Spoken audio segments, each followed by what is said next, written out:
This is Rick Harnish with the High Speed Rail Alliance. Thank you all for joining us today. We really appreciate our members, and as this is December, it is Membership Growth Month.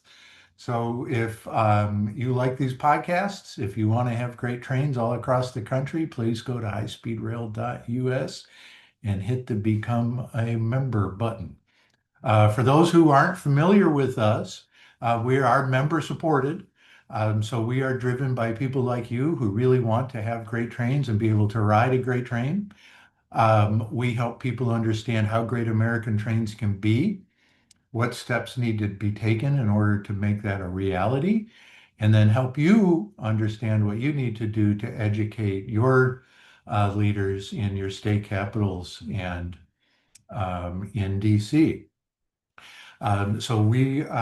We're really excited because it's easy to talk about trains, and it's easy to think that if you make a strong enough case, that of course everybody will get how logical this is to actually make it possible for people to take a train or a bus, and we'll do it if we could just make a strong enough case.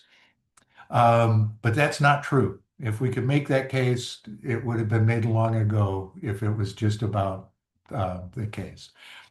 So I'm really excited to have Carter Lavin here today, who wrote If You Want to Win, You've Got to Fight.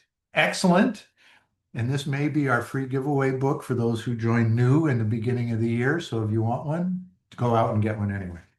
But thank you for coming, Carter. Can you tell me first why, well, introduce yourself first, and then why did you write this book? Sure. Rick and Jordan, thank you so much for having me here. Thank you, everyone, for tuning in all across Radio Land or Zoom Land or whatever we call it these days.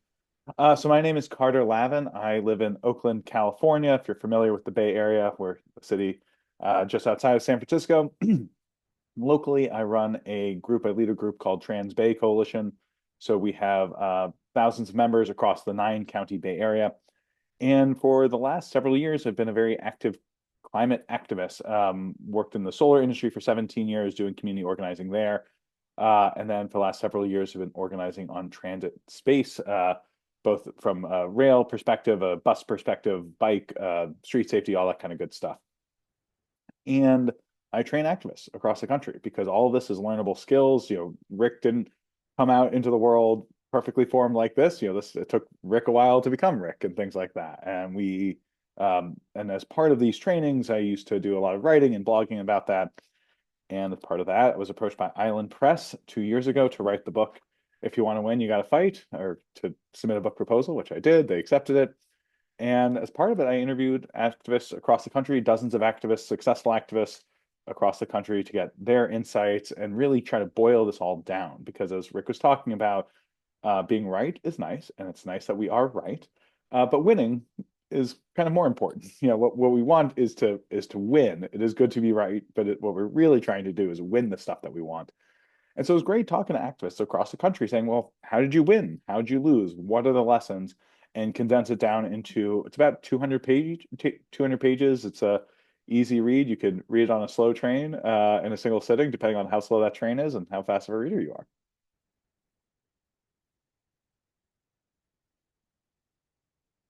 Oh, Rick, you're on mute.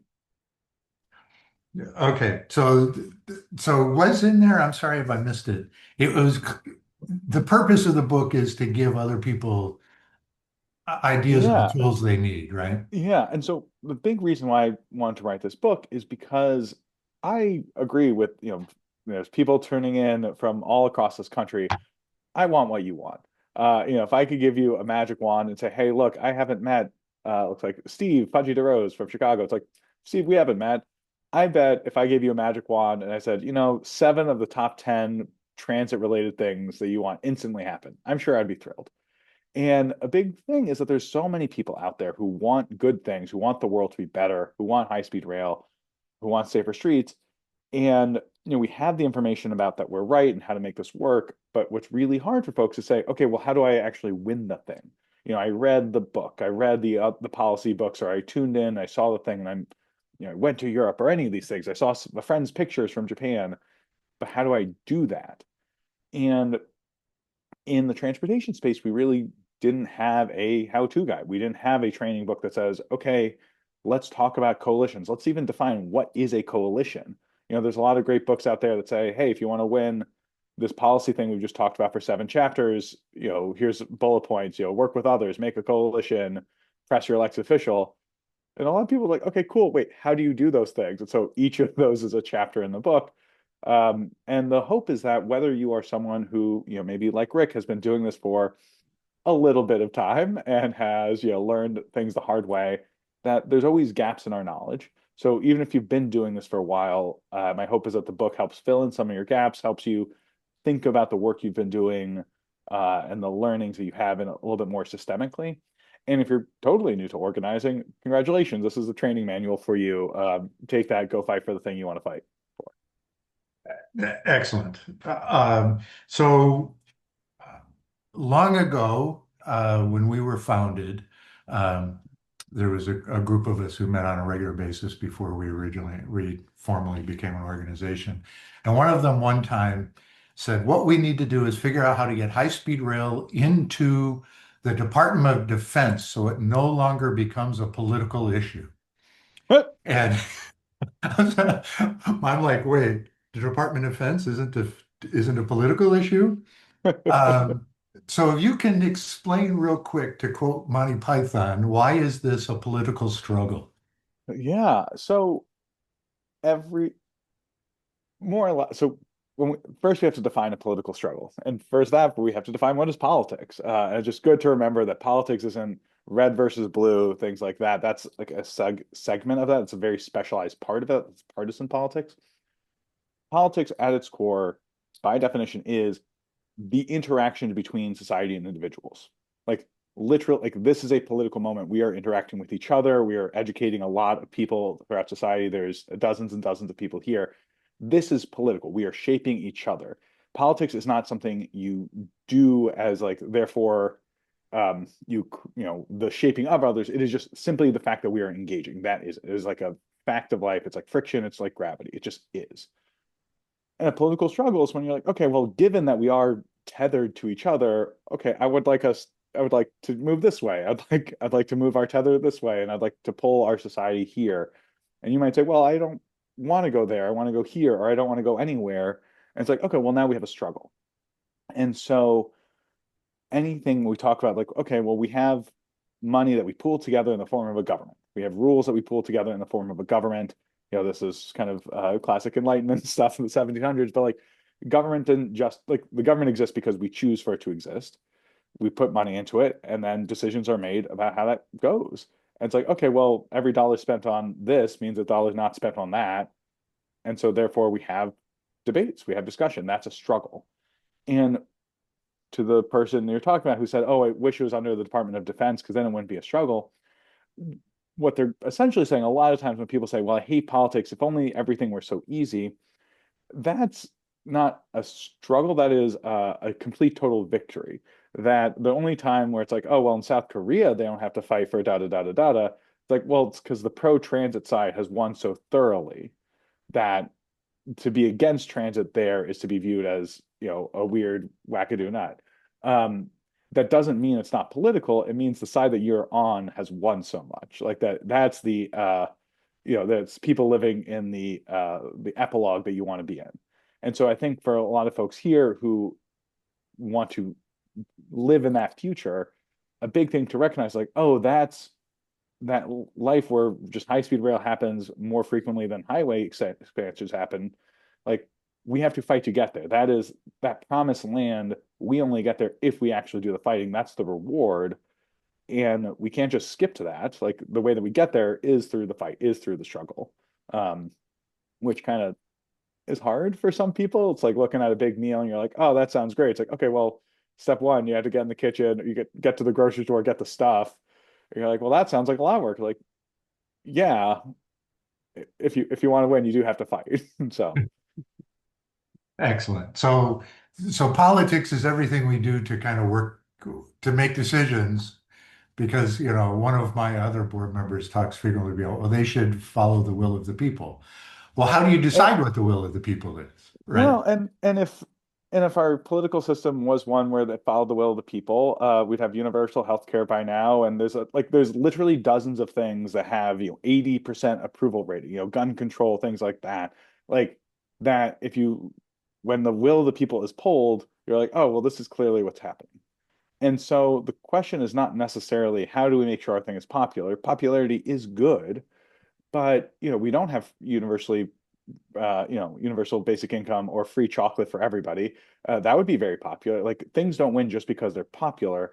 They win because the people who are pushing for them use their popularity, use their power, use their insight to win strategic fights.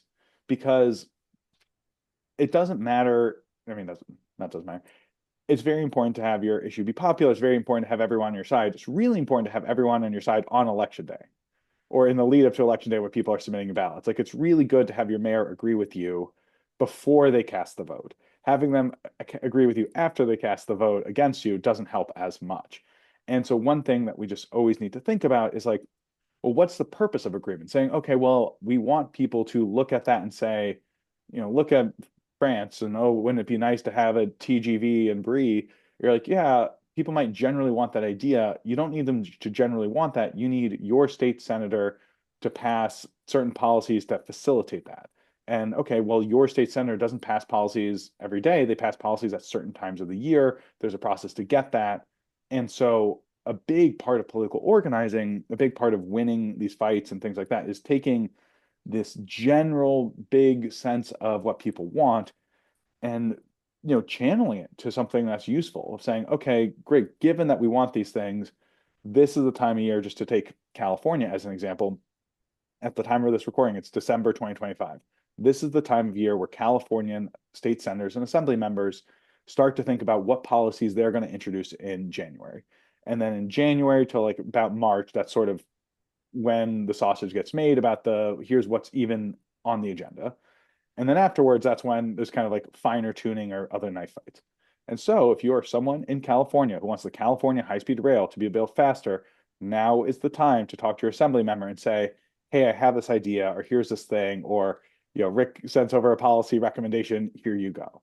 And so, part of the struggle and part of being right, as we're talking about, it's like, how do you channel that so it's really useful in the moment where you really need it? And as an aside, there is something brewing in California, Good. and hopefully we will know more soon. Mm-hmm. But keep an eye out for our communications on California. The chief thing is we got to get the legislature to say we're actually going to dig the tunnels. Um, There you but go. so somewhere in there, you triggered some. I was at a luncheon meeting where somebody said, "Oh yeah, Governor Abbott of Texas Mm-hmm. is very pro high-speed rail. He just doesn't want to, put any state money into it." I would not. Would you view somebody who says, yes, I'm pro high-speed rail, Look, but not wanting to I, put money into I it? I love having a clean kitchen. I don't like doing dishes. I love being fit. I don't like going for runs. It's like, okay, well, there's a certain level where you can say I like this stuff, but if you're not doing anything about it, it doesn't matter. Like I don't care if my governor hates or loves high-speed rail. I care if they fund it. I don't care how the politician feels about it. I care about what they do. I don't care what they say. I care what they do. I care about what they say and how they feel because that sometimes is a signal about what they do. But, I know I'm being recorded and I should watch my words carefully. But sometimes politicians say one thing, but they do another thing. And it's really important that, we say, okay, great, you say these things. What are you doing? Where are you doing? Back it up. Where's the evidence? Show me. And they might say, don't worry, Rick, don't worry your silly pretty head. There's this like secret meeting that I'm part of that you're not part of, and I'm really defending it. And you say, okay, how will I know? Show me what is any bit of evidence that that is happening? And they say, well, it's really because there's some enemies. Like, okay, name them. What should I do? Let's talk. How are you going to help? And if the only thing they're going to say is, I like a thing and I'm not going to do anything, it's like, okay, well, that's great. Thumbs up. Cool. Okay, where's my high speed rail? What do we need to do?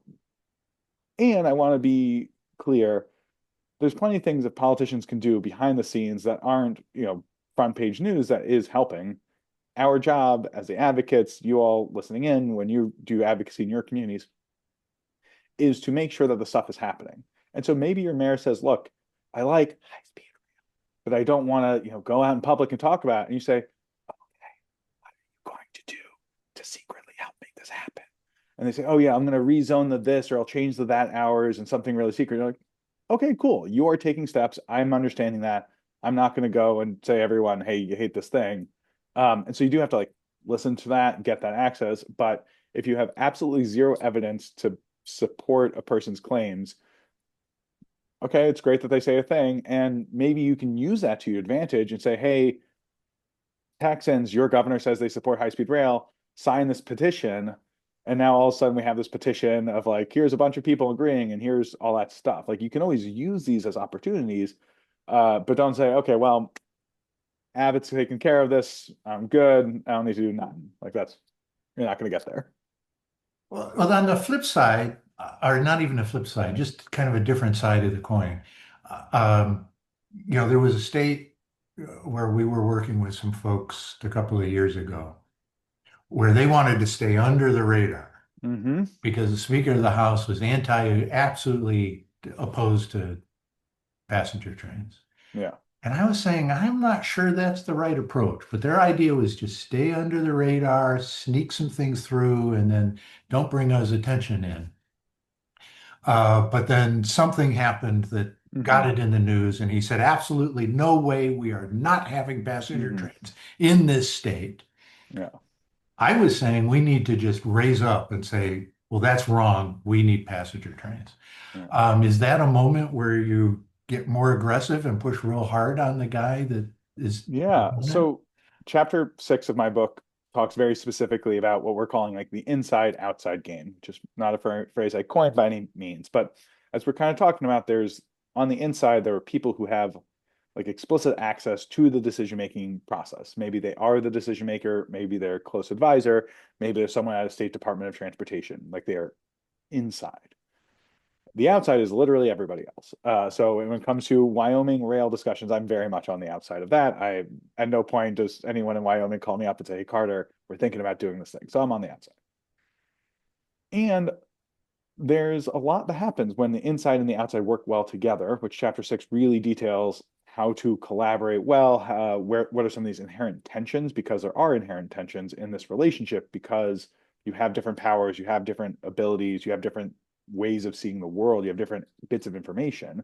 So of course you're going to have tension. And learning how to work well together is extremely important because you get so much done. You become a team of people who everyone does a different thing, and that working in concert is great. And so sometimes there's a person on the inside who says like, hey, we're trying to sneak this thing, like, can you be really quiet, like I'm doing like a stealth mission. And you might say, okay, well, we're on the outside, all we can kind of do is get really loud, like that's like the thing we're really good at doing. So you're really saying don't do anything. And one of the best ways to help a stealth mission, just to continue this metaphor, is like create a distraction elsewhere. And so if you say, hey, look, we're not going to talk about how we need to change policy so it's 24/7 construction is allowed in farmlands during harvest season, or whatever the policy, like wonky specific thing they're trying to sneak through. But you say, look, we're going to just get a big petition together and say, we, the people of this state, want high-speed rail and we want it sooner, and we call upon our governor to do anything to make this better. Yeah, no, duh, you want that. Like that's not exactly front page news, but it does give you something to talk to a bunch of people, to do a bunch of education, things like that.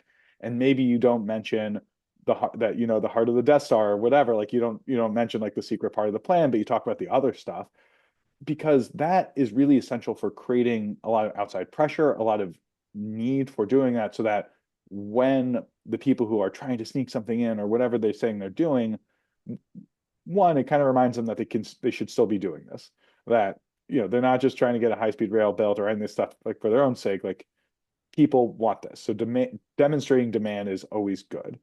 And it helps hold them accountable, that they can't say, oh well, I'm actually just doing this seventh dimensional chess and don't worry your pretty little heads. You're like, cool, we need you to actually make movement on this. Like there are people watching. And it does mean that like when they face okay, now they're in the subcommittee on subcommittees about, right away inciting or whatever. And they're like, okay, we've now hit this point where we're just like not getting the thing through. Then they can call you up and say, hey, Rick, hey, whoever, I know you have 10,000 people who signed that petition and you had all those churches on board and all that stuff. Can you get them to call into this random committee? And it's like, yeah, great. I'm glad that I wasn't just sitting there twiddling my thumbs for months. Like that I amassed this like army of people. Yeah, now let's go into this inside place and just like really get a lot of attention into this subcommittee that no one else ever would have done. Because of that, like sometimes the inside game pulls us off and wins the thing without having to activate the outside game. And I talk a great example about that in my book in chapter 6. And sometimes they just totally face plan that they like are, twisting and turning and all this stuff. And then the big anti-lobby just says, yeah, no, we're not doing that. And the utility commissioners or whoever says, oh yeah, I do what those people say. And they said don't, so no. And so like you should never give up that power of demobilizing. And so chapter 6 talks a lot through this because it's a complicated relationship, and we got to get better at it. Well, yes, we do need to get much better at it. So going back to chapter 2, Hmm. I don't think you quite said it this way, but part of the key to success is being very clear about your demands. But how do you um, come to an agreement amongst yourselves about what those demands are? How do you think about that? Yeah, and this is a bit of chapter 2 and 4 on this one about what your demands are. And I think I'm going to set up a false binary for the purpose of exploration and then crush that false binary. So a lot of times people in the kind of organizing space, which is the thing that we are talking about, and there's a lot of literature about this generally on other topics, less so in transportation. People talk about like issues-based organizing, which are folks who are like, I really want this thing. This is the thing I want. I'm going to fight for this thing. And then there's sort of like this other side of community-based organizing, which is like, I'm organizing our people. What do our people? And then together we figure out what our people want. I think that's a very false binary, but it's often presented. And it's just it is nice to think about that. And so for some folks in your community, maybe you say, well, I'm the Virginians for High Speed Rail Now group, or maybe I'm just some person in Roanoke and I want high speed rail. And there's this question. So you're saying like, well, how do we get into agreement about what our demands are? And one thing I think it's important to consider is like, well, why does agreement matter? You know, for most people, you're doing this as volunteers. Everyone else you're working with is a fellow volunteer. And so you say, well, agreement matters because I'm going to do something, and if we agree, then collectively we do stuff. And like, okay, so the goal is for us to all to do stuff. And if you say, I'm going to do this, and I would really love help doing that other like part of this, who's down for doing this? Like recognizing that since the purpose is doing stuff, that if you can't come to an agreement, maybe you say, look, we're going to have a big demand letter that has 12 things on it. And they say, oh, well, why is it 12 things and not two? Two is more focused. We're like, yeah, we have 12 people. We have 6 people and 12 demands. Like we couldn't get to that. And we needed to incorporate all our demands so that we'd all take action. Or you say, look, there's one thing we can all agree on, which is we should get more funding from the state government about this. And so we just have a petition that just high fund the thing. And then we get 5,000 people to sign on. We get a bunch of environmental groups to sign on, all this kind of stuff. And, kind of keeping in mind that agreement is in service to something. Like it is good to get an agreement, but if all your group of fellow volunteers does is sit around and just talk about how much you agree with each other, it's like that's a friend group. Like you're not, that's great. It's great to have friends. I'm, very pro friends. I have a lot of friends. That doesn't get you the train. What you want is to agree so that you do take action. And that focus, I think, really helps get through a lot of the disagreement. I think it helps guide the conversation that we're not just talking about what we agree about or disagree about for just the purpose of it, that we're saying, okay, well, what do we do? And the other part, like this is all volunteer, for a lot of folks. And so someone might say, well, I want to run a petition about this. And someone might say, well, I want to run a petition about this other thing. You say, okay, well, are you going to actually write that? And they say, no, you're the writer. I want you to write the petition. It's like, okay, well, so if I'm the one writing it, I'm not going to write your other thing. I will write the one I want to write. And the person says, well, I might only pass out the flyers for the petition I like consider that like what you're asking people to agree to stuff so that they in theory put in some labor. And if no one's going to put in the sweat equity, they're like, well, I'm just an ideas person. You're like, cool, we have plenty of ideas. What we need is, okay, if your agreement is necessary for you to then pass out 10,000 flyers, and okay, I care about what you think about this thing. And so if you're like, oh, I just am, my agreement's needed because I just am an ideas person, I have this long history. It's like, okay, well, thanks, but we don't, if you're not going to, okay, how many churches are you going to talk to or houses of worship? Like, how many businesses are you going to talk to? Like, oh, none? Like, okay, so what are you going to do? What, why should we care about what you think? Like, in a polite, loving way, but like, okay, cool. That's good to know that you think that. I'll take it into consideration. So you're on the, we're creating agreement. I guess I asked two questions at once. Yeah. So your answer was about how you create agreement in this bigger group of people who's going forward. Yeah. But let's narrow it down to there's an organization that needs to take a policy, Hmm. right? And here's a frustration that I have that Yeah. I haven't come to an answer to, Okay. which is I wrote a blog about this. There's a reason why I'm very interested in Elyria right now. Hmm. But if you go to Elyria, Ohio, where the train station used to be, there's plenty of room for two passenger tracks Hmm. and two freight tracks and a beautiful station. Okay. And Amtrak doesn't stop there. They stop in a hole in the ground in the middle of the night. So it's easy to think, if I was new into this, Hmm.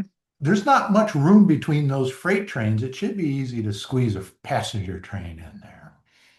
Um, and so we should figure out how to get one more train a day running so that we can get some momentum. Hmm. But then with the history that I have, I'm like, yeah, but getting that one train is going to take 10 years and a lot of Hmm. political lift. Wouldn't it be better to ask for something bigger and start focusing on maybe we should put those four tracks to Elyria and then three tracks in to Yeah. Toledo and focus on that? You need little steps along the way. So I guess Yeah. that's what I was trying to get to in the demands is how do you Yeah. decide what the long-term goal is and what the steps are? Yeah. I mean, the great news is we can walk and chew gum at the same time. Like we're able to fight for multiple things at once. And I do know that a tricky part about rail advocacy is it does there are slightly more trade-offs in the rail space than when you're like on the bus or transit or bike side. In the bike world, you say, well, should I get this bike lane or that bike lane? It's like the answer is both. We eventually need both. Like I do recognize that in rail advocacy, they're like, no, but seriously, there's that only one right of way. Like that it is, we're um, debating about the use of that. But I think it's very important to recognize that like good advocacy, when structured well within a group or within a coalition, builds on itself. That to get to the big pie in the sky thing, like, someone could say, hey, look, here's my petition saying, hey, governor, blah, blah, blah, we want this thing, everyone get on board. And just like, we're just creating a lot of like general power and pushing to say, we want to like shift the climate on this as a macro level on all things there. And you're able to have a very incisive battle in the same time, saying, okay, well, and also we want this really specific thing in this one specific part of town that's really going to be helpful. There's no reason, generally speaking, that you can't advocate for both things. And if you structure it well, they feed into each other itself very well, which chapters 2, 3, and 4 particularly talk about of how to structure this, that how to make multiple campaigns work for you. As an example, my work here in California, I think at any time we have at least 4 campaigns going on, um, if not more, depending, if you losing your definition of a campaign, it expands pretty widely. And it all helps, it all adds. Like, for example, being recorded, there is an anonymous group of heroes in the Bay Area who I have nothing to do with from a legal perspective, who build benches at bus stops. And that's wonderful, and that's great, and that's really needed. And it gets a bunch of news, and it gets a bunch of people plugged in, and it gets a bunch of people joining up into the transit movement who maybe otherwise they're like, cool, you need me to click a petition. That's not so exciting. Like, but getting that happening and coordinating with that is very helpful for the big regional measure that we need to pass in the Bay Area. Because we say, hey, you clearly think waiting for the bus is terrible. if we lose this regional measure, we have to wait for a bus for a lot longer, get involved. And so considering our organizing from a perspective of, look, people are going to do the thing that they're going to do. That's very hard to stop someone from doing something that they want to do, especially if you have no financial control over them or any other choke points that they're like, cool, I'll just disagree with you and keep doing my thing. You say, okay, well, given that you're going to do your thing and I would like to do my thing, how can we make these things collaborate? And maybe that's, hey, can you occasionally send your list this action alert? Or hey, occasionally let's come to a lobby day and do this. Or hey, can you make sure that your state senator understands this thing? Because what we're talking about is like state and local organizing, how do we work together, or national and local, or federal and local, if we want to be more pedantic about it. And a big thing that's always really important to remember is from from the perspective of someone who does federal organizing out of my back pocket and mainly focuses on like local and state organizing. Federal government stuff moves very slowly. Not exactly the sexiest thing in the world. It feels like, okay, are you really like, how much hope do we have there? And for local folks, they're like, well, I can do this. I can get my community on board with this thing. And so when we are coordinating across federal, because we do need our members of Congress, our House reps, and our senators to vote the right way and push the right thing, it's not that hard to say, okay, well, I'm going to talk to my mayor and do this like knife fight here and really work here. And oh, hey, Senator, get us some effing money. Like, like it's not that hard to like pivot and like, here's that thing, here's a big message. I'm gonna get 1,000 people to write you a letter. Okay, now back to this thing. And when one is an advocate coordinating across these things, like recognizing that we just need people to do stuff and that we need maybe not necessarily agreement of like ideology of, oh, we're doing this step by step because that will like knowing people's motivation is helpful for understanding why they're doing what they're doing and like where they're going to go next. But like you can be in agreement with someone even if you have totally different motivations. And so recognizing that it's not about getting to kumbaya and how do we all just like link hands and dance into that beautiful future and saying, okay, you're doing that specific thing. You're very motivated about that. I do need you to take a couple of seconds every now and then to yell at a senator. And they're like, okay, a couple of seconds. If you make that really easy, I can copy and paste a thing and send out an alert. There you go. And you're like, okay, cool. That's the agreement we have for now. Maybe one day we'll have slightly more agreement on things. So yes, a huge question. That's my big, that's a big pinata of a question. That's why I have a whole book about this stuff because every single thing when people's like, well, what about, how do we get Amtrak just to be a little bit faster? It's like, okay, well, so here's a whole book. Like each one of these things is that, which is, and I could go on for a while. So I'll let you get to the next question because I'll never stop talking. So you kind of started hitting on the coalition thing. I was at I regularly attend a meeting of CEOs in Chicago to nonprofit CEOs to just talk about management issues and such.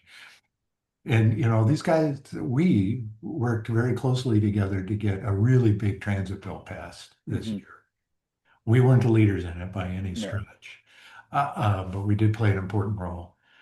And it wouldn't have happened if there wasn't this broader coalition of groups, each with a different piece of the puzzle, Mhm. um, working together. So tell me a little bit more about how you make that happen. Yeah. So chapter 5 focuses on coalition, which, for those of you who might be newer to the phrase, or just a reminder, a coalition is a kind of temporary alliance of different groups and individuals who come together to do something. So a key part about coalitions are it's temporary. Like this is not a wedding. This is saying, hey, let's work together for a couple months or a couple years or whatever. The other part about it is it's about distinct entities. So it's not saying, hey, let's mind meld and fuse and become a Steven Universe gem or the Borg or whatever sort of assimilationist thing. We're not fusing together. We are staying unique in our actions. We are working together as different entities with different perspectives, different names, different powers, different all that stuff. And lastly, it's like about doing something. And so one of the big ways that you get a coalition together is you say, hi, folks, I would like to do X. Who is interested in X? Or hi, folks, I care about Y. Who else cares about Y? And one of the big ways you form a coalition is you ask a bunch of people and you say, hi, and I talk around the chapter, I'll get in a second. So like, reaching out to people and saying, hi, we're trying to do this thing. Would your group like to join up? And, you know, as I talk about in the chapter, I strongly recommend the like buffet of options because you don't know what's easy for that group. You don't know what's hard for that group.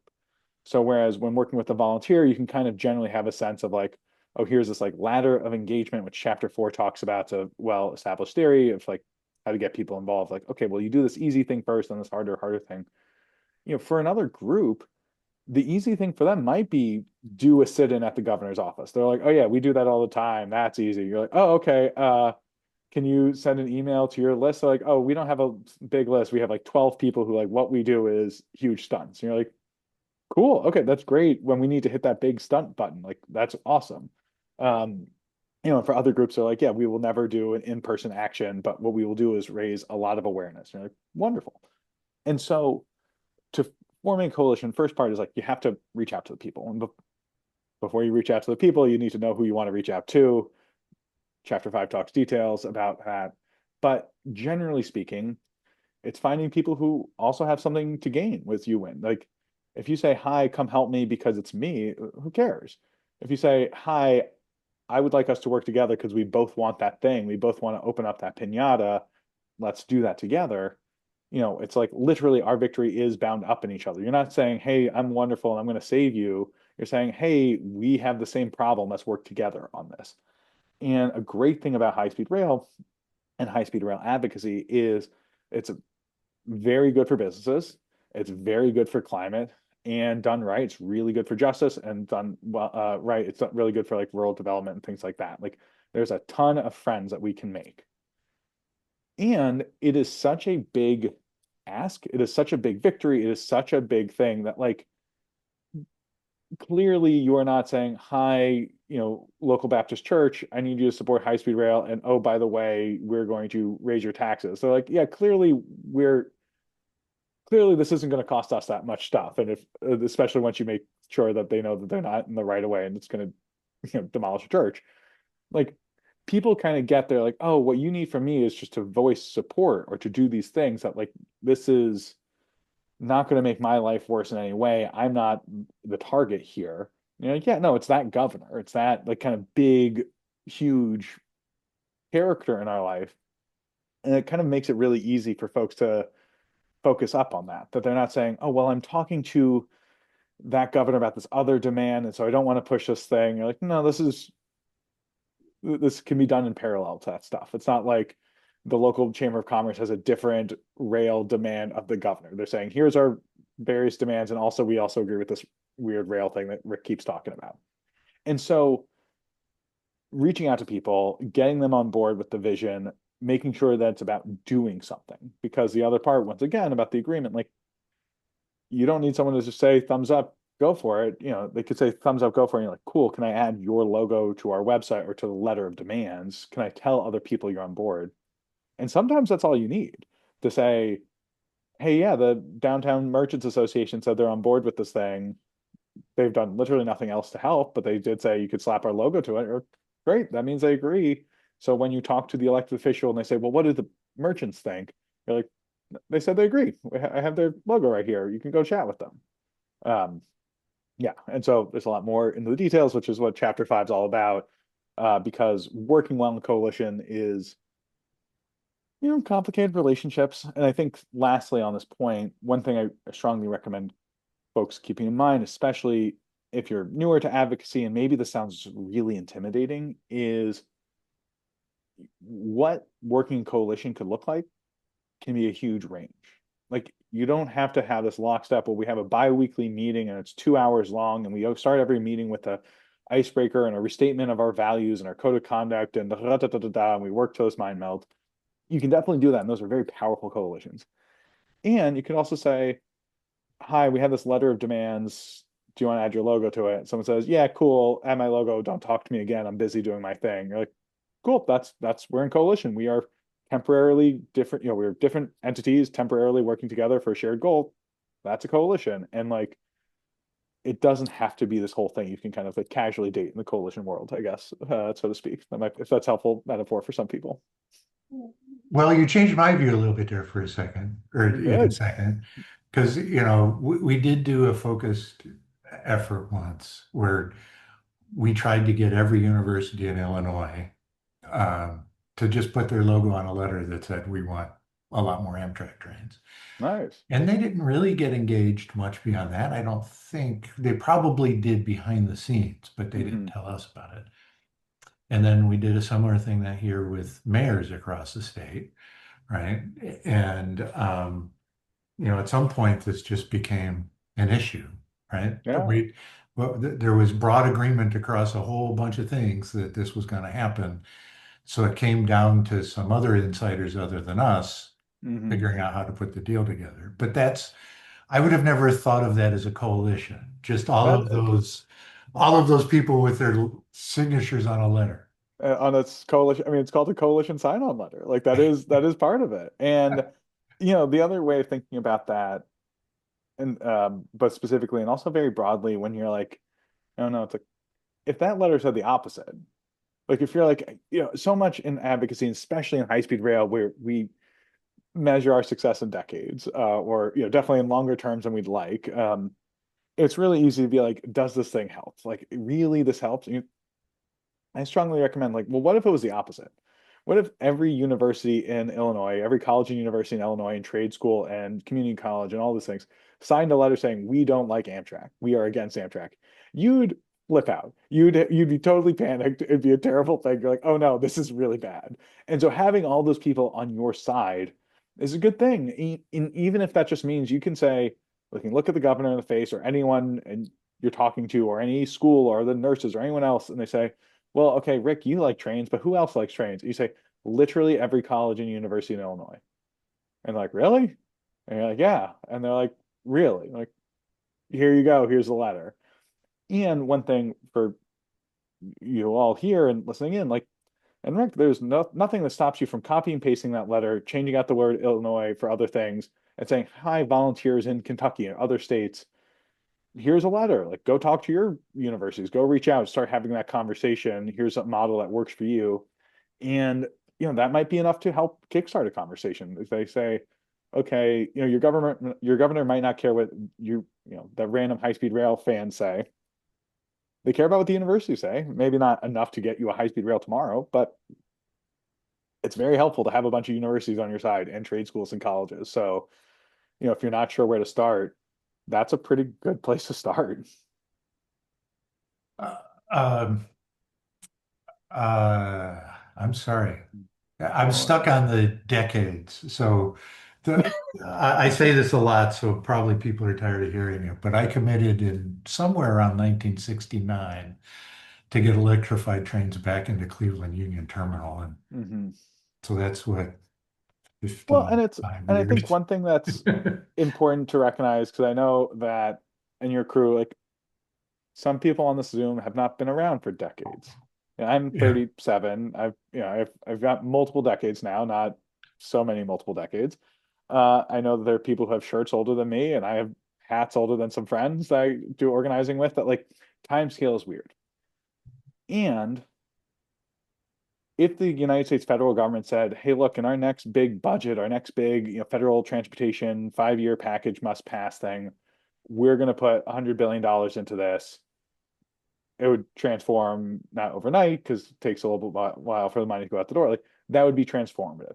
Like, right now at the pace we're going, this takes decades, but we do control the pace. We do have a big knob, and the more advocacy and the organizing we do, and the more districts and the more areas, that turns that knob faster. And I think one thing that we can, I'm being recorded, I'm going to choose my, one thing that we can tell from the federal government's behavior in the last several months is the federal government is able to move extremely quickly when it feels like it.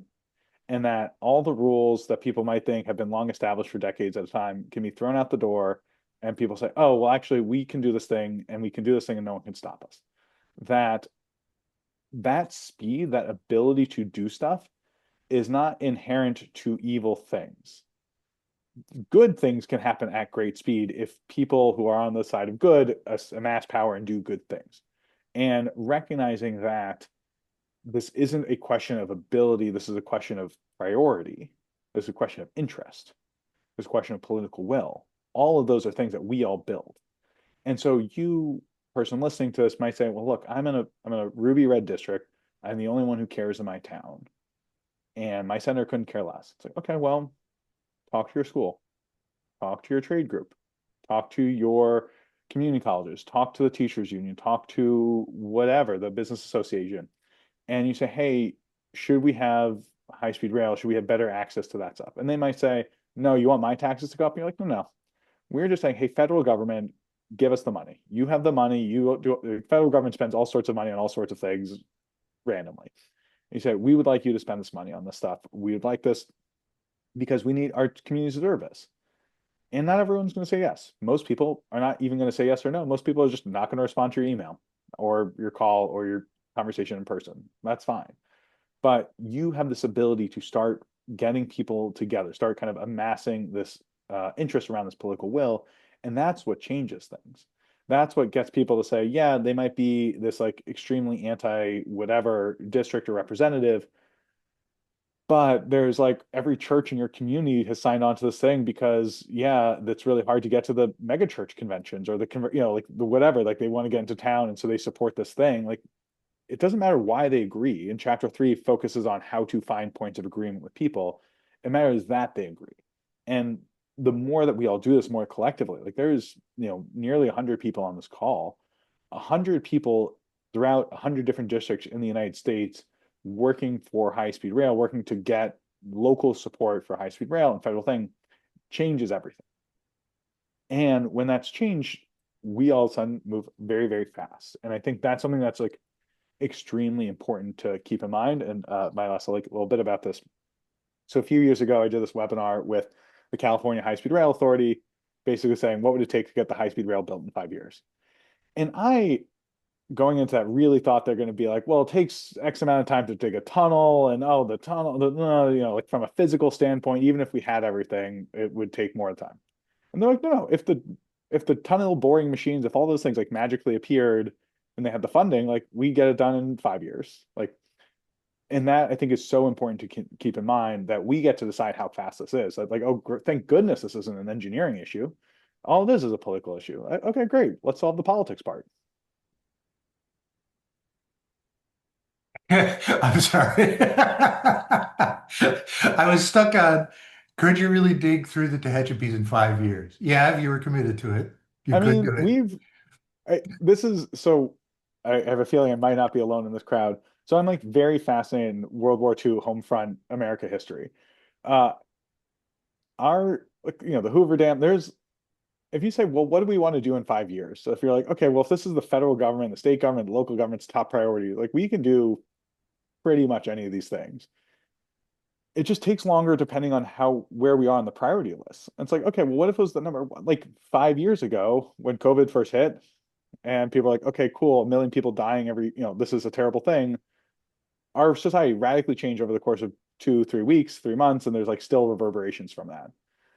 And we as a government still didn't even treat that as the top priority. Like it's not like everyone got a piece of mail that's like the census is a great example of like what happens when the government treats something as a top priority. Like the amount that they really work to get the census out there is a huge thing. Like people get doors, every door in America gets knocked on. And that's like one aspect of one branch of one thing. And so we can make this a much higher priority. And when it is a higher priority, it's like, yeah, sure, like let's go through and do this. Maybe that means we throw a bunch of machines and it's 24/7. There's an engineering crew. Like maybe it's not the most economic choice in the world, but that's just a different question. That's a question of money, not a question of priorities. And we get to shift priorities. So this might be, you're in California. I'm not sure how in touch you are with California high-speed rail's Hmm. politics. But I agree with you, the issue is politics. And Hmm. we know that the CEO of the authority is going to be making some asks of the legislature. Hmm. Um, Although I think there are people uh, uh, would like to lay out choices to the legislature. What do you think individuals from the bottom up can do in the next, through the spring to help Yeah. move that process forward faster? And a great thing about individuals, grassroots organizing is you have tons of power. just so much power, and you have so much freedom. And that power comes from that freedom. And that freedom comes from the fact that like you don't have a paycheck associated with it, you don't have a job associated with it. Like no one can stop you.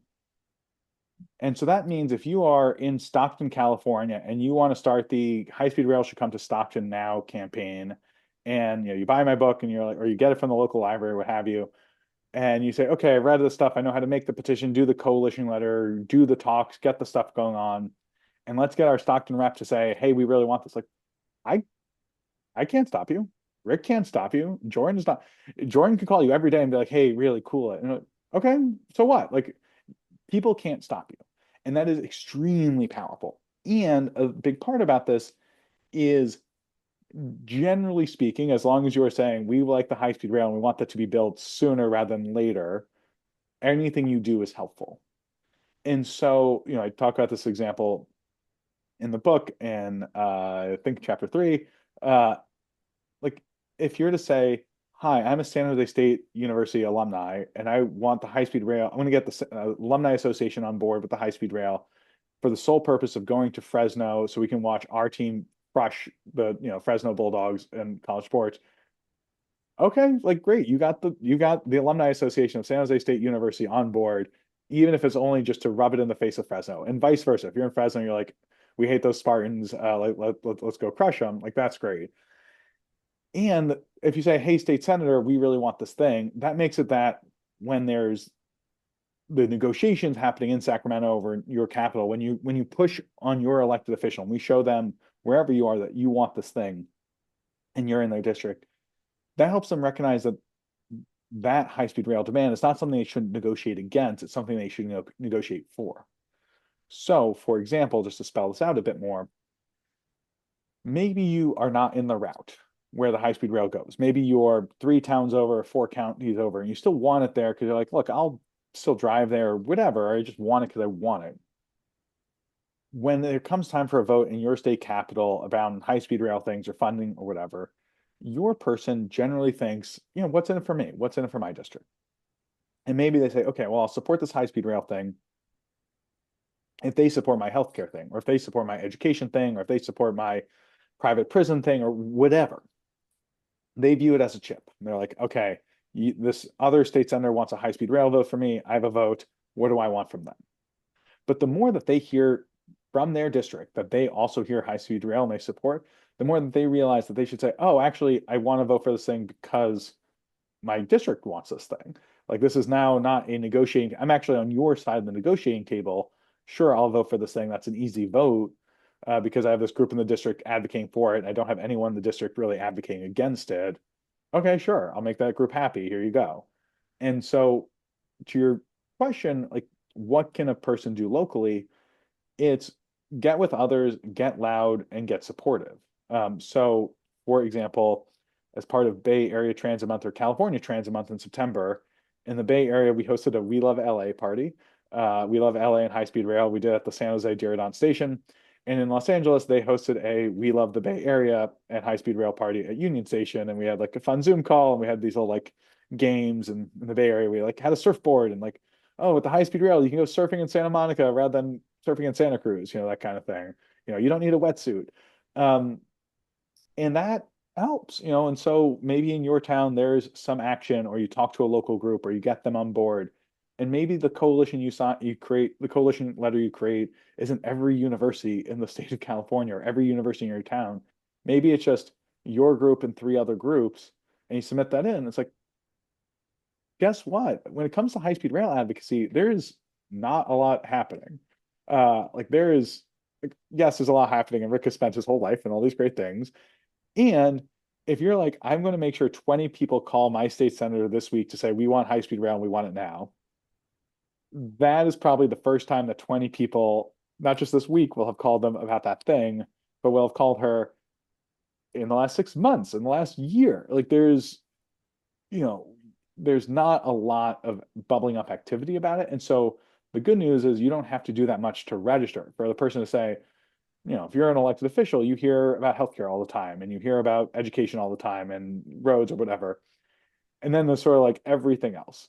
And if you're like, cool, this one day we're going to make sure they hear about 20 people calling about this high speed round the same day, the same morning, because just like you and a bunch of random friends or a bunch of random people got together, like, okay, we'll call in sequence. What that shows them is like, holy moly, uh, I should do something about it. Like people care. Okay, I guess people care about this thing. I'll work on that. There was a state rep who had her discussion about the cockroach theory was that if she saw a cockroach in her kitchen, she wouldn't think there was one cockroach. Yeah. So if she gets a call from one motivated constituent, she does not assume that there's just one. Yeah. So I for this one, I do want to offer a little clarification on that because that is true.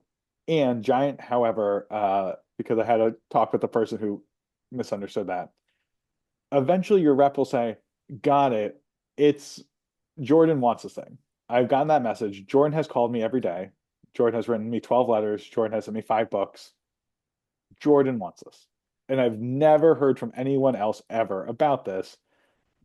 I know a lot about Jordan now. That's great. Jordan's a lovely person. And so, yes, like doing a thing is very helpful and that kind of signals other stuff, but that just signals. And if there's never any other signal, what they say is, okay, that was just a blip. That was a one-time thing. And so, like, yes, do the thing, but then get other people to do the thing. I have talked to a person who was like, I've literally written 500 letters to my governor. It's like, cool. It's we need 500 people writing one letter or 250 people writing 2 letters kind of thing. So, yes, that is very true. Just big asterisks on that piece of advice. Yes, yes, yes. And that was, there's been a couple of cases where that's been clear. And one was I arranged for a state senator to meet with the head of the Railway Bureau Nice. about a project. And then he said afterwards, "Oh, I thought it was just you." So, Yeah, exactly. And that's one of the other part too, where if you're someone who says like, well, I've reached out 1,000 times, they know what they've tuned me out. What do I do? What do I say? How do I get their attention? And it's like, yeah, you don't need to send them the latest Lucid Stew video and shout out Lucid Stew. They're great. It's you get other people to make the call. And even if the other person making the call is like your random friend who's like so tired of hearing you about it, and they say, how do I get you to stop talking about this? You say, if you make a call, I'll stop talking to you about this thing and we'll talk about sports or whatever it is that you want to talk about. And they're like, fine, I'll make the call. You're like, congratulations, you've doubled your numbers. It's nearly infinite. It's a huge amount of growth right there. so it's the hair commercial. Tell two friends, tell two friends, tell two friends. Well, and then it's the building the list that you say, okay, well now I know it's these people who've done the thing. So that next time we need to make a call, I can reach out and say, hey folks, here's the action alert, here's a signal thread. And I'm probably on a signal thread or a Slack channel with a lot of the folks here on this thing because our community is tight knit. A really key part, as I talk about in the book in chapter 4 and 5, is there's a lot of power in it being in your district. That like, or if maybe your network is across the state, like okay, then focus on the governor because the governor cares about the whole state. But my mayor doesn't care. Like I live in Oakland, Rick does not live in Oakland.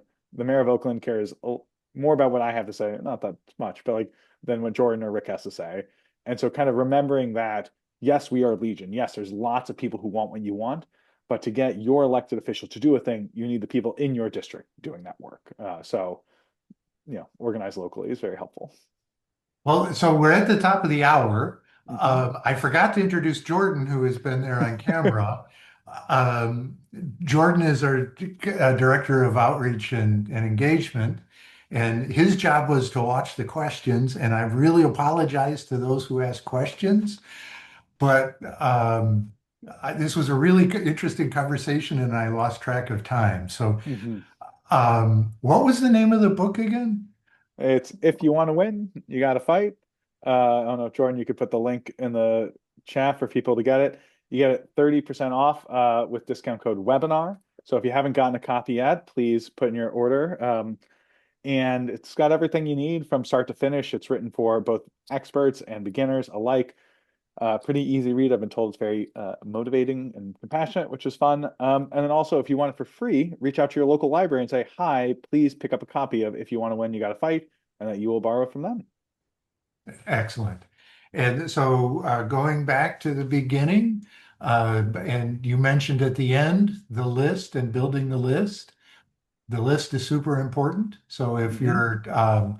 we need to get to more people, And if you want to help us get to more people so we've got a bigger list, please go to highspeedrail.us and hit that become a member.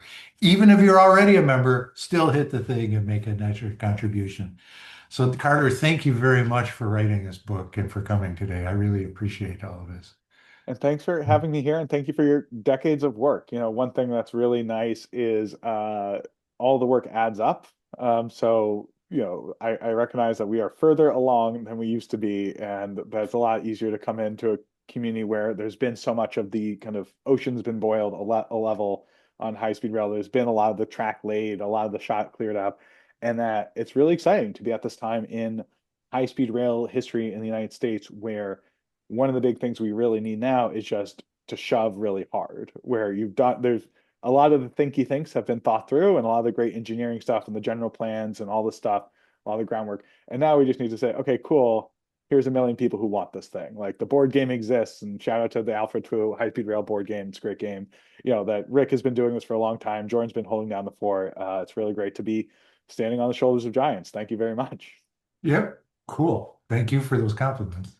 So we will thank you for coming. Thank you all for seeing us today, and we will ride again. Talk See to you y'all later. soon.